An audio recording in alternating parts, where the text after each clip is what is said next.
Kämärin legenda. Päättymätön tarina. Kesäisenä yönä täyden kuun aikaan Kosken mylly jauhoi viljaa omia aikojaan, ja kaunis, utuinen vedenhaltija nousi vedestä tanssimaan Kämärin kivisillalle. Maahiset, haltijat ja uskomukset vuorottelivat voimakkaina lappalaisväestön arjessa. Luku- ja kirjoitustaidottoman kansan keskuudessa runomitta opittiin ja muistettiin. Loitsut paransivat sairaudet, karkoittivat käärmeet ja nostattivat lemmen. Lappalaisväestön rauha rikkoutui hämäläisten pohjankävijöiden saapuessa keväisin kalastamaan Vuosjärvelle.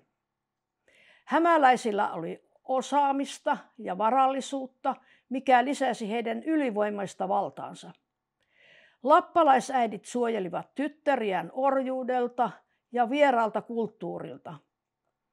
Tämä tarina kertoo äidistä, joka teki raskaan ratkaisun perheensä, itsensä ja tyttärensä elämässä. Äitiä ei auttanut loitsu eikä rukous.